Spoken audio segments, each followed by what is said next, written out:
तर इथं तळजाईवर अशा मस्त मोरांचे आवाज येत आहेत, पक्ष्यांचे आवाज आहेत. तर आपण आज द्रौपदी वस्त्रहरण थोडक्यात बघू. तर आमच्या या इंटरप्रिटेशनमध्ये द्रौपदी म्हणजे बुद्धी.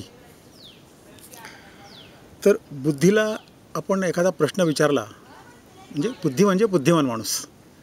म्हणजे काही गोष्टी सिम्बॉलिकली घ्यायच्या, अगदीच म्हणजे शब्दशः किंवा त्याचा भावार्थ म्हणा किंवा त्याचा जो एक बिटवीन द लाईन्स आपण ज्याला म्हणतो तो आपण बघू.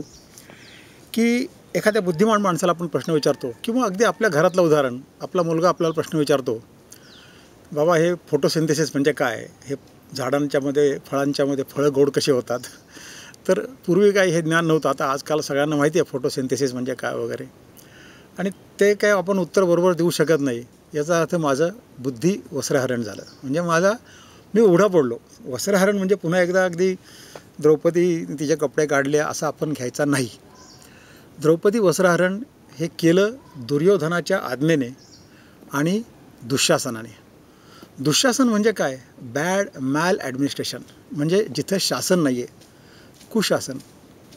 की जिथं शासन नाही आहे अशा बेशिस्त अवस्थेमध्ये जर आपण काही अभ्यास करायचा प्रयत्न केला तर तो फेल होतो.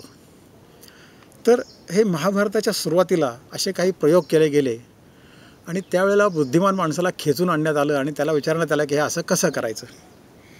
तर महाभारतात म्हणजे मुख्य एक्सपेरिमेंट कोणते, किंवा ह्या शरीरात आपण आत्मा म्हणजे काय, आत्मा राहतो का, बाहेर पडतो का, बाहेर पडू शकतो का आत्मा बाहेर पडून आपण काही करू शकतो का, तर आत्मा बाहेर दुसऱ्या शरीरात जाऊ शकतो का, परकाया प्रवेश होऊ शकतो का, अशा अनेक प्रश्नाची उत्तरं, माणूस मरतो म्हणजे काय होतं, ह्या सगळ्या प्रश्नाची उत्तरं फिजिकल एक्सपेरिमेंट करून ज्यावेळी करायची वेळ आली त्यावेळेला बुद्धिमान माणसाला बोलवण्यात आलं.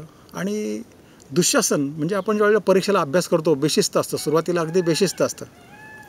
हा मोराचा आवाज आहे. तर बेशिस्त असतं, पुस्तकं अस्तव्यस्त पडलेली असतात,